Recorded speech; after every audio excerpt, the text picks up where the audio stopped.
So this is the GoPro Hero 9, and I have been rolling with it for over 4 years now. While the latest GoPro, the Hero 13, is 4 generations ahead in about every aspect, I'm still sticking with the Hero 9. Not because I have to, but because after 4 years of use, I still think it's still a genuinely capable camera. Whether I'm on bike rides, traveling, or just vlogging day-to-day moments, it continues to deliver where it matters. In this video, I want to share my journey with the Hero 9 up to this date, why I haven't felt the need to replace it, and what you should know if you're thinking about picking one up or dusting yours off again. If you already own a GoPro Hero 9, or any GoPro in general, do share your experience with it in the comments down below. Let's get started.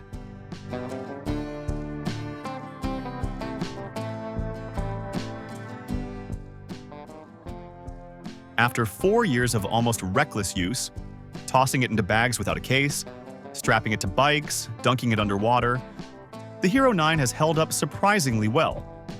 But the power button on my Hero 9 is severely damaged.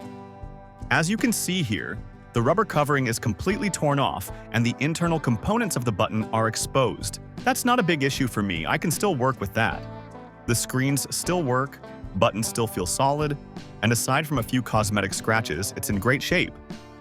The only real damage is some corrosion around the battery door latch, which came from a few salty beach sessions and forgetting to rinse it off. Not ideal, but also not a deal breaker.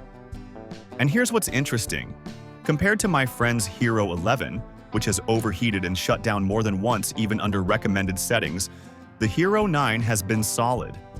No crashes, no lost footage. That level of reliability matters when the camera is mounted somewhere. You can't just reach out and fix mid-recording. When I first got the Hero 9, I had 2 goals. Use it for vlogging and test out some cinematic shooting. And right away, the front screen changed how I vlog. Being able to see myself while filming made a huge difference, especially when I was out hiking, filming quick updates, or doing travel recaps on the go. Cinematography-wise, the Hero 9 can still deliver great-looking 5K footage. The detail is impressive, and when the lighting is good, it holds up nicely. But when it comes to editing, the limitations start to show. It only supports 8-bit color and runs on the older GP1 chip, so there's less room for heavy color grading compared to the Hero 11 with the GP2 processor. That said, if I shoot with proper exposure and tweak sharpness settings, I can still get some clean, usable clips. But for me, vlogging is where the Hero 9 shines. It's quick, reliable, and gets out of the way. Exactly what I need. Now, low light. That's where I've had to adjust a bit. You'll get some grain in darker scenes, and the stabilization can show minor jitters at night or indoors. But honestly, it's manageable. I've done casual comparisons with my phone and other action cams, and while the phone tends to process things more heavily, the GoPro gives you a more natural, real-world feel. With a bit of ambient light and the right angle, I've been able to get plenty of usable clips for my vlogs. It's not built for dramatic night shots, but for real-life moments in dim conditions, the Hero 9 still holds up well enough for what I do. The dual screens were a big selling point, and honestly, they still make a difference.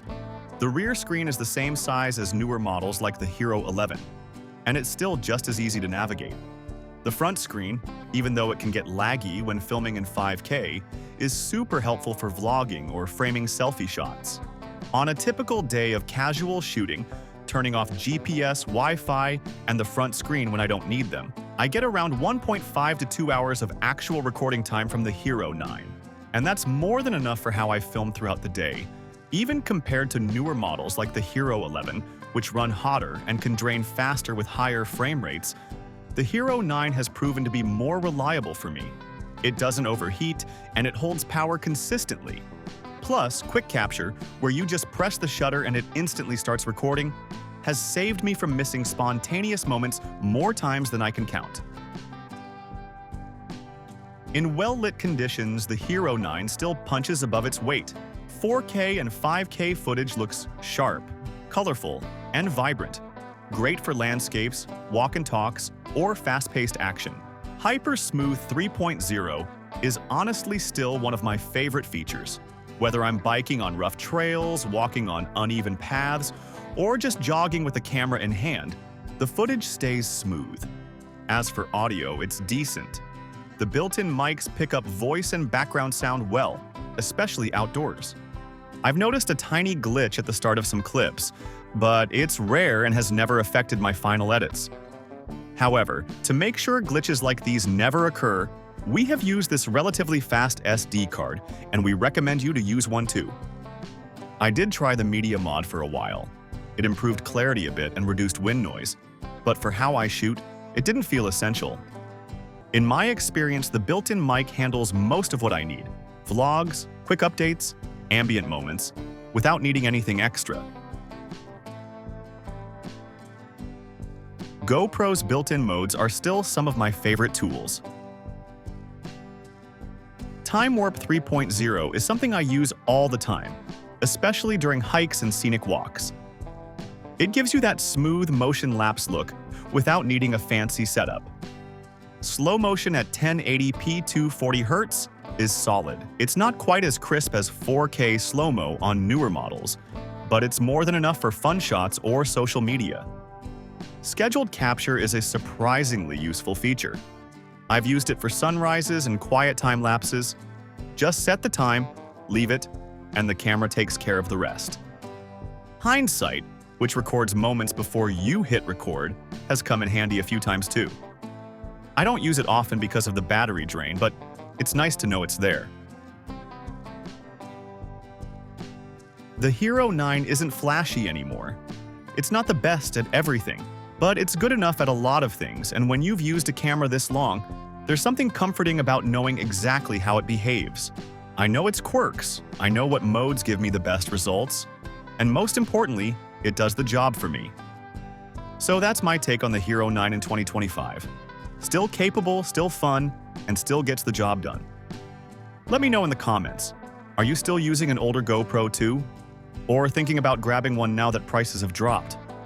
Hit that like if this helped you out, and I'll see you in the next one.